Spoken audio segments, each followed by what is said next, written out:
Հետևիր սրտիդ ձայնին, այն քեզ ուզում է տանել անհայտ հեռուներ, վայելիր աշխարհի չքնաղ քաղաքներն ու արևոտ լողափերը նոր զգացողություններով, նոր համերով։ 2026-ը թող լինի հույսերի, մոտիվացիայի, նպատակների իրագործման տարի։ Եվ հիշեք, ամեն ինչ սկսվում է մեկ որոշումից։ Նոր տարին գալիս է նոր հնարավորություններով ու արկածներով։ Քո հաջորդ արկածը մեկ թռիչքի հեռավորության վրա է։ Travel with M 095 89 20 48 Արև ձեզ արգելի հեռուստատեղներ, մենք շարունակում ենք կարևորագույն թեմաների քննարկումները։ Այսօր ես զրուցել եմ քաղաքական գործիչ Նարեկ Մանթաշյանը, շնորհակալ եմ պարոն Մանթաշյան մեր ավերն ընդունելու համար։ Երեք երկրորդ նախագահ Ռոբերտ Քոչարյանը հանդես եկավ մամուլի ասելույսով, սա ըստ էության նախընտրական տրամաբանության մեջ ասուլիս էր, որտեղ հնչում էին ապագայի մասին թեզեր։ Ձեր գնահատմամբ որ այսպես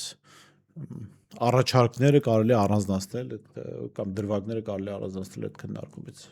Շնորհակալ եմ հրավերի համար։ Կարծում եմ մինչև ընտրություններ դեռևս նախագահան բազում առիթներ կունենա որպես այդպիսի նախընտրական արդեն բուն ասուլիսներ տալու։ Սա ավելի շատ տարեմուտի մեկնարկի եւ այո ապագայի ծրագրերի վերաբերյալ ասուլիս էր, սակայն նաեւ ցավոք սրտի պետք է արձանագրենք, որ լրատվական դաշտը կամ հասարակության հարցերի, այսպես գեներացված հարցերի գերակշռող մասը կրկին անցյալի մասին էին։ Օրինակ, եթե ես լինեի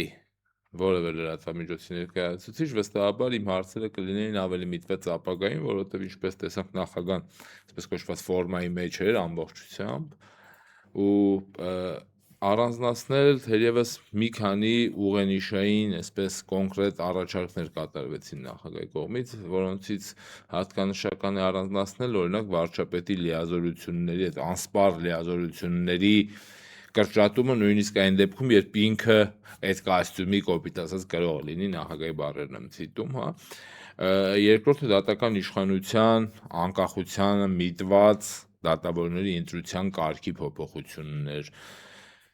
Երրորդը այսպես արտաքին քաղաքականության տրիպին ուղղված առաջարկներ կային նաև հապկի մասով եւ այսպես շարունակ, որոնք այսպես մեկ հարցի շրջանակներում ամբողջությամբ ներկայացնել հավանաբար Նիկոլ Փաշինյանը արձագանքեց անգամ ասուլիսի ընթացքում, ասում է երկրորդ նախագահ չի տիրապետում աշխարհակաղակական ռեգիոնալ իրավիճակին, հա։ Տեսեք, երկրորդ նախագահը գոնե հետևում է ռեգիոնում կատարվող իրավիճակին, իսկ գործող փաստացի իշխանությունը հետևում է երկրորդ նախագահի մամուլի ասուլիսին։ Սա արդեն իսկ ցուցիչ է։ Երբ երկրի ղեկավարը զբաղված է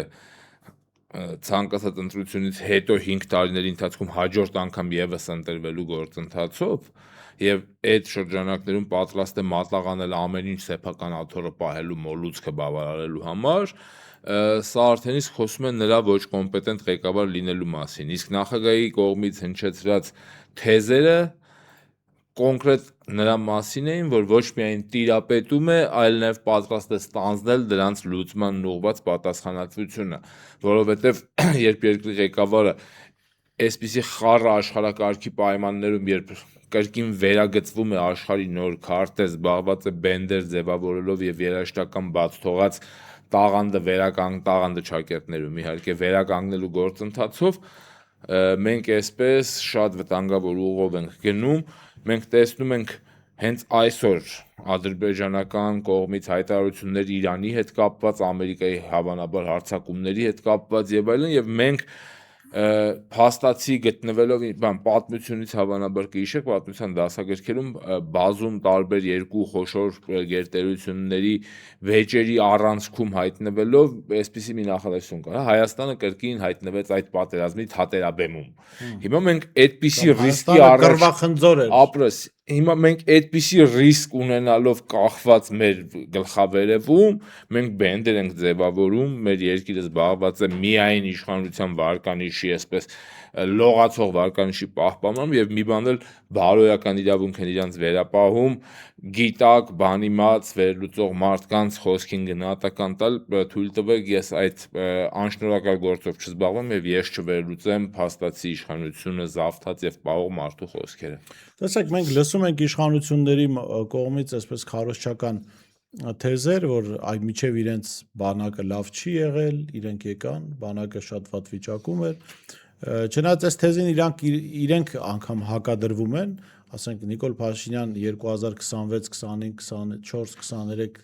ու միջև պատերազմ թվականների Նիկոլ Փաշինյան հակադրվում է 2020 թվականի օգոստոսի Նիկոլ Փաշինյան, որը Սարդարապատում մեդալներ էր բաժանում եւ հայտարարում էր, որ սա տարածաշրջանի մարտունակ բանակներից մեկն է, իր արժեվ դրած խնդիրը լուծել էր, վստահաբար 20 թվականին Փաշինյանը չէր կարողանա փոխել են բանակը այնպես, որ մարտունակ դառնար միայն իր օրոք։ Եվ ոչ մարտունակ լինելու առումով իրենց գլխավոր փաստարկը սա է, որ ուտելիքը լավ չէր բանակում։ Տեսեք, Դուք էլ ծառայել եք զինված ուժերում։ ցավոք սրտի չեմ Չեք ծառայել։ ծառայել։ Ես գոնե ծառայել եմ զինված ուժերում, լավ։ Ես գիտեմ, որ այնպես չէր, որ ամեն ինչ փայլուն էր, հա, բայց մյուս կողմից զինվորական սնդակարգը լրիվ տարբեր է քաղաքացիական սնդակարգից, այսինքն այն ինչ որ իրենք արել են այդ կլուբնիկներով, դա զինվորական սնդակարգի հետ որևէ կապ չունի։ Ինչի է այս մարդկանց բանակի մարտունակությունից մինչև պետության հզորություն բանը գնահատականը տեղավորվում միայն ուտելու շրջանակում, այսինքն եթե լավ են ուտում, ուրեմն պետությունը հզոր է, եթե լավ են ուտում, ուրեմն բանակը հզոր է։ Շնորհակալ եմ հարցի համար, սկսեմ,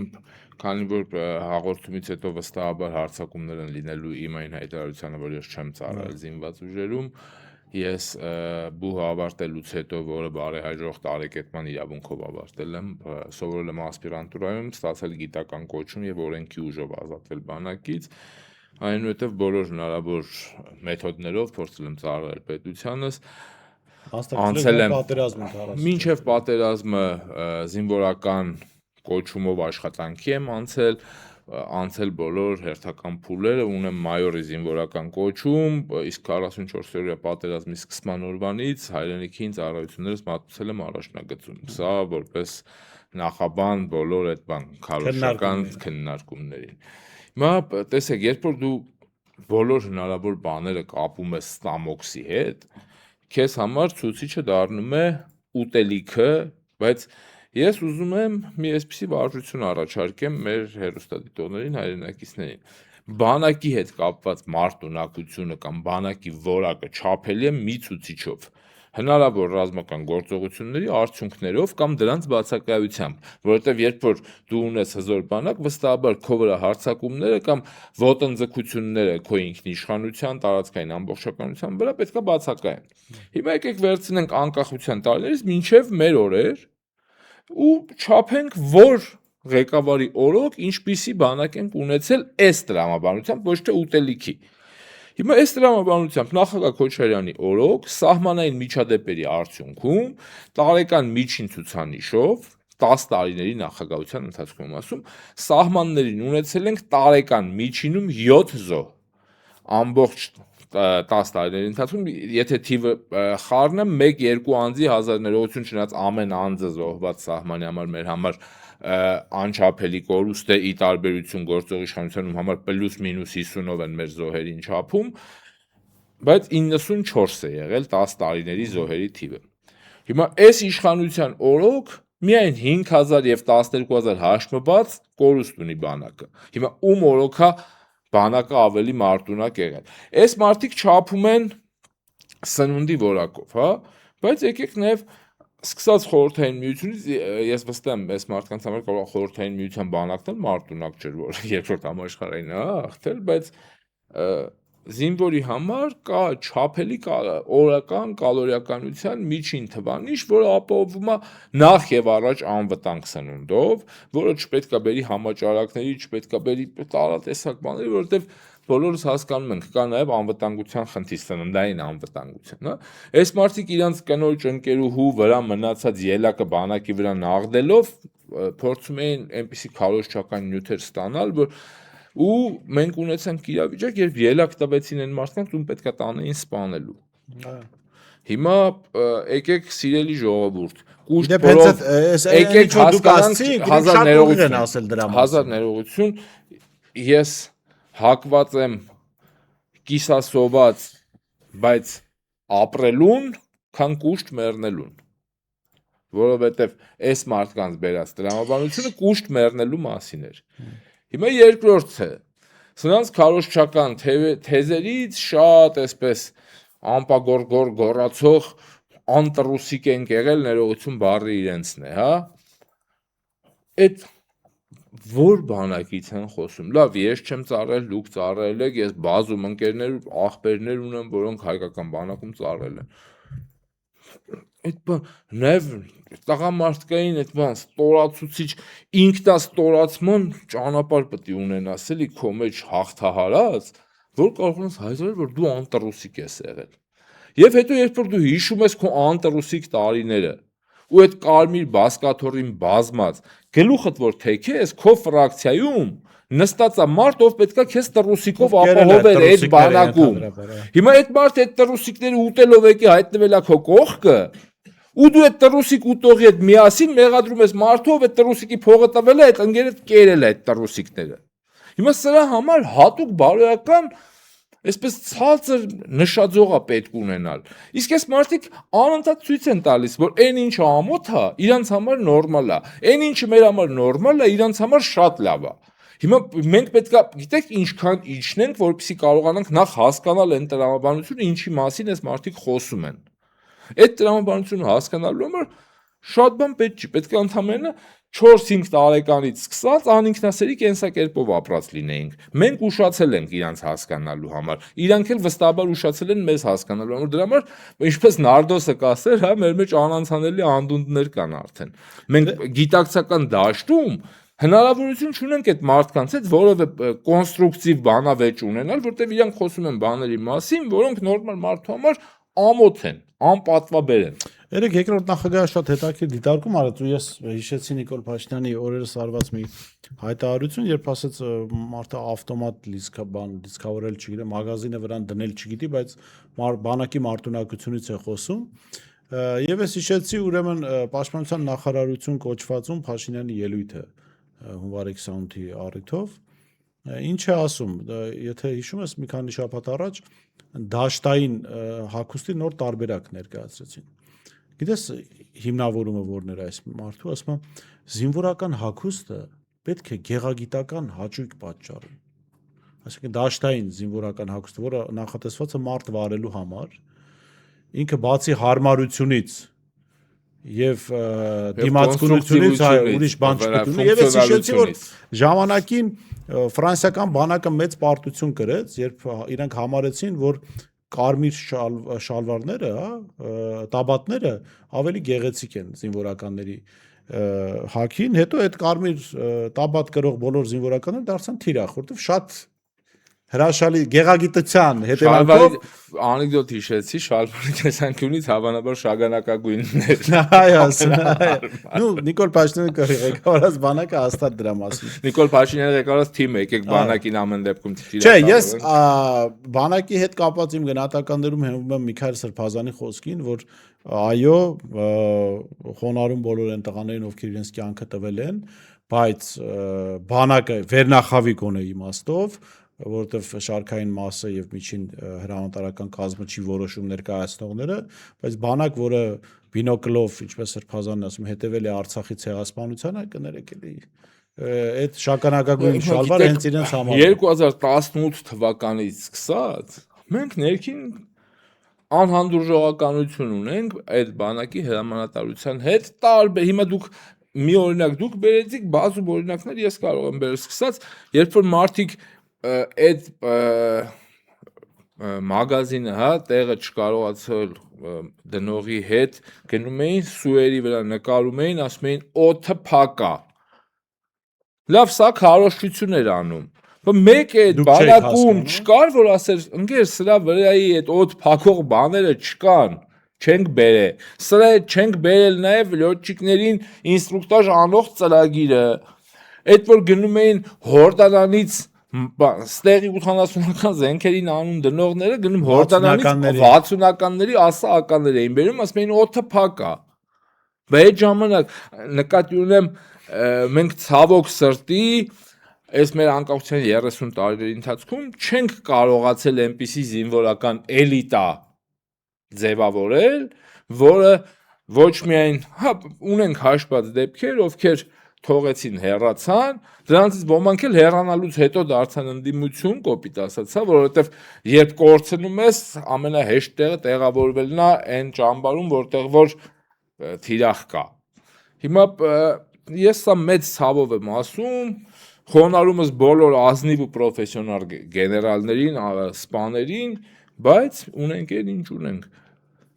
Բանակի գլխավոր շտաբի հրամանատարությունը ունեցել է ունիկալ հնարավորություն իրավիճակ փոխելու։ Այդ թվում քաղաքական, այդ թվում Երևանում։ Դուք հիշում եք հայտարարությունը եւ այլն։ Իսկ անել հայտարարություն ու այդ հայտարարության հետևից չգնալ, սա զինվորականին ոչ բան։ Լավ, արի այդտեղ չխորանանք, իշխանությունները չթիրախավորեն ձեզ, այդ դաշ չմտնենք, սրանց համար էլ առիթներ են պետք։ Հիմա տես, մենք ունենք նախընտրական իրավիճակ, 4 ամիս է մնացել ընտրություններին եւ անդիմադիր ուժերը վերադասավորվում են, չգիտեմ, ինչ որ նոր դաշինքների մասին է խոսվում, քաղաքական դաշտում նորություն է կամ նոր քայլ է արել Սամվել Կարապետյանը, հա, իր մեր ձևով շարժմամբ, ինչ պատկեր եք դուք տեսնում այս իմաստով։ Երկրորդ նախագահը ասաց, որ ինքը տեսնում է, որ ամենա օպտիմալ տարբերակը, որ 3, մաքսիմում 4 խոշոր դաշինքներ մասնակցեն։ Ինչ տեսք ունենա, թե այս ընտրություններն էլ ինչպես 21-ին ով տանը մի քիչ փող ունի հավաքած կամ ծանոթ օլիգարխ ունի, որ կարող է ընտրագրավը վճարել, մասնակցելու են ընտրություններին։ Այս պահին ես թույլ տվեք ելակետային, այսպես վերլուծության համար ելակետային դիրք վերցնեմ Հայաստանում էլեկտորալ ամենավերջին process-ը վաղար շաբաթ համայնքի ընտրությունները, որովհետև դա իրականում մեզ բոլորիս այդ պահին էլ վստահ ենք, որ պրոյեկտվելու է ամեն դեպքում կամ չափելի ինչ-որ ցուցանիշներ է տալու հաջորդ համապետական ընտրությունների համար։ Ինչ տեղի ունեցավ, հա? Ընդդիմադիր խոշոր հայտ ներկայացրած ուժը իր ուժերի առավելագույնին հասավ, կոպիտ ասած, բայց մնացած բոլոր իրենց ընդդիմություն համարող ուժերը թե թերացան, թե չկարողացան ներկայացված հայտը գոնե անցողիկ շեմի ապահովման իմաստով ապահովել։ Փոշիացվեցին ձայներ, որոնք այսպես թե այնպես ինչ-որ ձևով լինելու էին ընդդիմադիր զանգվածինը ու ունեցանք իշխանության վերարտադրություն։ Հիմա խնդրանքս ու հորդորը սա հաջորդ էլեկտորալ process-ներին մասնակցող բոլոր ուժերին, ես իհարկե ոչ բարոյական, ոչ իրավական իրավունք չունեմ որևէ մեկից պահանջեմ ընտրություններին մասնակցել կամ չմասնակցելը, բայց որպես ընդդիմադիր նաև ունենալով այդ սեփական ելակետային փորձը, որը ներկայացվեց, խնդրանքս կլինի իրենց ուժերը ռեալ գնահատելու հնարավորություն ունենան բոլոր ընտրություններին մասնակցելու հայտ ներկայացնող ուժերը եւ ամոթ չի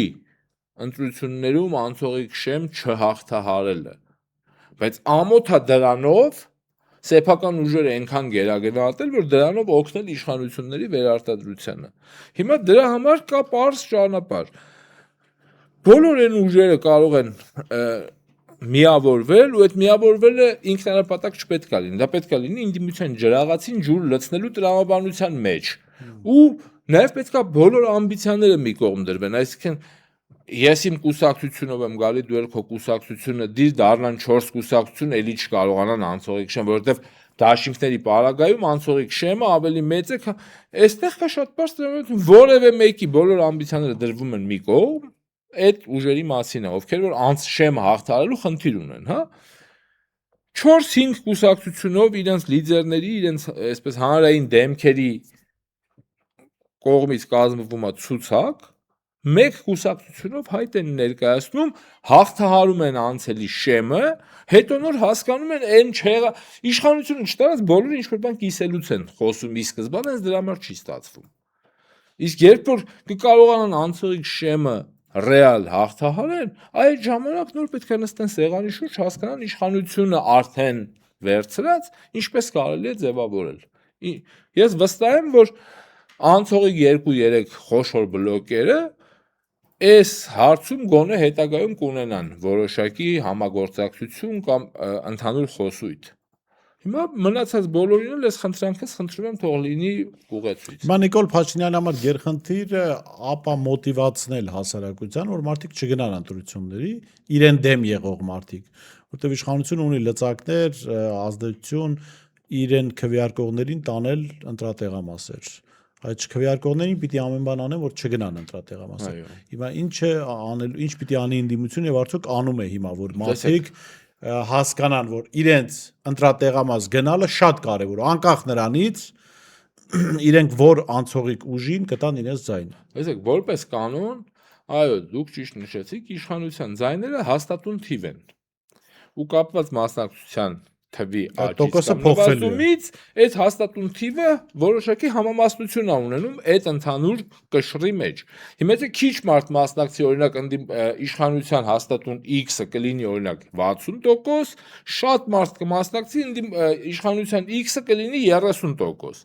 Հիմա դրա համար բոլոր այն մարդիկ, ովքեր իշխանական այն թեզի կրողն են դարձել կամա թե ակամա, ում աչքին Սուպերմեն կամ Բեթմենի կարգավիճակում է այսօրվա իշխանությունը, որ միևնույնն է սրանք անցնելու են, սա շատ իդեպ օգտագործվող էսպային թեզը, մարդիկ արդեն այդ հիասթափության նոտ ան, որ ասում են, սրանց մեկը էլ հաղթել չի, նի սրանք շատ ամուր են նստել ես։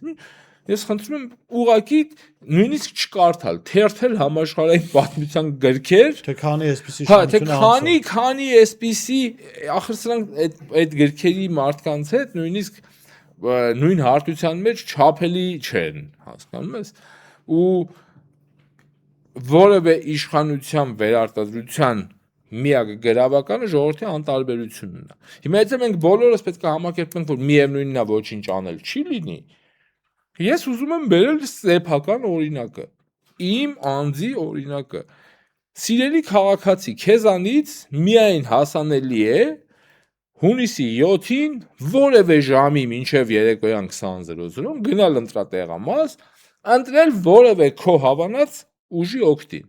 Իսկ ես 7 տարի շարունակ էլ պատերազմ, էլ բանտարկություններ, ընտանիքիս նկատմամբ ոտնձգություններ, իրավապահ ողջ համակարգը, այսինքն ես նույնիսկ ձեզ պայքարի նմանատիպ կոչ չեմ անում, որով ինքս եմ անցել։ Ես գիտակցաբար գնացել եմ պայքարի այդ ճանապարհով, հիմա ձեզանից խնդրում եմ այս պայքարի մի կաթիլ ավելացնել հունիսի 7-ին գնալով ընտրության, ընտրելով որևէ ուժի բացառությամբ քաղաքացիական պայմանագրի։ Եթե սա մեր հասարակության համար լինի այս բան, զոհողության այդ մեծ բանը, որը իրանք զոհելու են այդ 10 րոպեն այս իշխանություններից ազատվելու համար, սա այն քարոզչական թեզը պետք է լինի, որը որ մենք պետք է մատուցենք մեր հանրությանը, որ հնարավոր է բան փոխել, այդ հնարավորությունը կախված է ձեզանից յուրաքանչյուրից, այդ ձեզանից յուրաքանչյուրը իր կյանքից զոհաբերելու է այս գործին ընդամենը 10 րոպե։ Դուք այդ հնարավորությունները տեսնում եք։ Հասարակության տրամադրությունները ոնց է գնահատում։ Ես կրկնում եմ հասարակության տրամադրվածությունները, քանի որ իշխանությունները արդեն տևական ժամանակ զբաղված են ընտրություններով, իսկ ընդդիմությունը դեռևս ամբողջ ծավալով չի ներգրավվել նախընտրական process-ին, իսկ նրանք բոլոր հնարավոր քարոզչական մեթոդներով ուժ են ցույց տալիս, որովհետև միակ վերարտադրվելու ձևը հանրության մեջ այդ իրանց ուժը ցույց տալով հանրության մեջ ապաթիա ձևավորեն, որ որևէ բան այլևս փոխել հնարավոր չէ, քիչ մարդ բերել ընտրատեղամաս, որովհետև մարդիկ չհավատալով, որ սրանց դեմ ոչինչ անել հնարավոր չէ, չեն գալու տեղամաս եւ իրանց վերարտադրությունը հնարավոր դառնա։ Երբ որ այս քարոզչական թեզը կոտրվի, վստահաբար ձեզ ասում եմ, որ մենք հունիսի 8-ին կունենանք այլ իշխանություն։ Շատ լավ, հիմա նաև շատ քննարկվում է այս հարցը։ Ինչ կլինի, եթե Նիկոլ Փաշինյանը ընտրությունները կեղծի։ Նախորդ ասուլիսում երկրորդ նախագահ Ռոբերտ Քոչարյանը ասաց, այդ դեպքում պիտի իշխանությունները վախենան հեղափոխությունից։ Տեսեք, մենք հասկանում ենք, չէ՞, որ այս մարդիկ պատրաստ են ամեն քայլի։ Այս մարդիկ երբ որ գնում են Ֆիրանին են դիմում, Կայա Կալասին են դիմում, Նիկոլ Փաշինյանը մեռավ անանուն մատնագրեր գրելով, բան կար, չէ՞, մի երգ կար, չէ՞, ասում է Զարթնի լավի մեջ ոնց էր ասում։ Մեռավ հարկը տալով, չէ։ Հա։ Նիկոլը մեռավ գործ տալով արևմուտքին մի խոսքով։ Տեսեք, Ակնհայտ է որ հանգիստ չի անցնելու այս ամեն ինչ, այսինքն երբ որ կայակալած ասում եմ Մոլդովայի նման մենք պիտի օգնենք, երբ որ Մայա Սանդուն, որը մոլդովացիների քվեարկությամբ չի դարձել նախագահել։ լավ, ի վերջո սա հայերի հայրենիքն է, թե ոչ։ Արցախն էլ Արցախում էլ հայերը չէին հարց լուծող, մարդը շատ հանգիստ հարցը լուծեց։ Տեսեք, Բորիս ջան, դուք հիմա կրում եք այդ ԱՊՆ-ի թեզը։ Ես ասում եմ, դա չէ, մի րոպե, մեղադրանքը ինչպես լավ, չեք կրում, տարածում եք։ Չէ, մի րոպե։ Ինչ կլինի, ասեմ ինչ կլինի։ Չէ, ինչ կլինի, չէ, ուզում ասել, կա գիտակցում ընդդիմադիր առաջնորդների մոտ, որ այդ պարագայում պիտի գնալ հարցը լուծելու համանդրական ճանապարհով իհարկե, բայց կոպիտ ասած ապօրինությամբ եկողը պիտի ընկնի այդ ապօրինության տակ։ Վերադառնամ ձեր հարցի ելակետին, ասացիք ինչ կլինի, եթե Նիկոլ Փաշինյանը կեղծի ընտրությունները։ Գլուխը պատին կտակը կեղծի։ Վստահաբար ասում եմ, փորձեր արվելու են կեղծելու։ Վստահաբար ասում եմ, այո, լուսեր են գնալու, ոնց որ եղել է լինում է։ Այս մարդիկ ինչ կոչերի հետևից եկել են դարձել են իշխանություն, բոլոր իրանց ինչի դեմ պայքարի իմիտացիա արել են կենսագրության ընթացքում, բոլոր այդ բաները անցել են։ Բարերները հաղթահարել են։ Հիմա ասեմ ինչ կլինի։ Այս բանին եթե ես փորձեմ օրինակ սահմանադրական ճանապարհով հեղափոխություն իրականացնել, փողոցում մարդ գեներացնել, գնալ, պայքարել, ինչ որ լոզունգներ եւ այլն, փորձեմ մարդկանց ճնշման ներքո իշխանություն ձևավորեմ, իմ համար դա երակի, քառակի, տասնակի անգամ ավելի բարդ է լինելու զուտ քաղաքական տեխնոլոգիաների առումով, քան ընդդիմությանը ձայն տված, բայց իրենից ձայնը գողացած մարդուն հրապարակ հրավիրելը։ Որտեվ այս դեպքում հետընտրական process-ում երբ որ մարդը գիտակցում է, որ մենք ես օրինակ գիտեմ, ես հարևաններս մեր բակում, որտեվ ընտրությունների հիմնական արդյունքը ձևավորվում է ամեն մարդ դրա կրողն է դառնում իր պոտենցիալ շրջապատի վերլուծության արդյունքում։ Չէ՞ թե դուք ունեք շրջապատ 100 հոգուց բաղկացած հարևանների ու ընդհանուր բակային խոսակցություններում մոտավոր տրամադրվածությունները հասկանալով, շոշափելով գիտակցում եք, որ այս իշխանությունները օրինակ տարել են 30%, բայց նկարը ձեզ ցույց են տալիս 70, դուք տեղից առնվազն 40-50 հոգով գալու եք ձեր ձայնի հետևից պահանջատիրություն իրականացնեք։ Դրա համար եմ ասում, գլուխները պատին կտան, ժողովրդի ձայնի հետ հաշվի չեն նստի։ Ժողովուրդը վստահաբար հետընտրական կունենանք process-ներ, որոնք որ ժողովրդի հետ հաշվի նստելու պարտադրանք կառաջացնեն ձայնագող իշխանությունների համար։ Ընդդիմադիր բոլոր ուժերը պատրաստ են այդ ճանապարհով։ Սրա մասին էր իմ հարցը, ոչ թե։ Ես ընդդիմադիր բոլոր ուժերի Չէ, իրենց հրապարակային տրամադրվածության մասին եմ խոսում։ Ես կարծում եմ ցանկացած Քոչյանը հայտարարել է, որ պատրաստ է, այսինքն մարդը ցույց է տվել, որ այդ ուղղությամբ քայլ չանեն իշխանությունը։ Եկեք ես այսպես ասեմ, որևէ ուժ, եթե պետք է Իրանից գողացված քվեի հետևից չգնա, հենց այդ վարքյանից դադարելու է կոչվել ընդդիմադիր ուժ։ Հիմա դա էլ է չափման որևէ մեթոդ։ Կտեսնենք։ Այս բանը առանց ավենիչներ կարող հայտարարի, որ ինքը ընդդիմություն է։ Հիմա կտեսնենք, չէ՞։ Դե արդեն չենք տեսել։ Դե այդ եմ ասում, հիմա այս ընտրություններին կարող է 20 ուժ հայտարարի, որ ինքը ընդդիմություն է։ Այ երբ որ Աստված չանի կհանգենք այն կետին, որ ստիպված ենք հետընտրական process-ների ճանապարհով գնալ, հենց այդտեղ դիմակները կպարզվեն բոլորին։ Շատ լավ, շնորհակալ եմ։ Ես եմ Մանթաշյան հետաքրքիր զրույցի համար, հիշեցնեմ, ես զրուցում էի Նարեկ Մանթաշյանի հետ, տեսություն կհանդիպենք։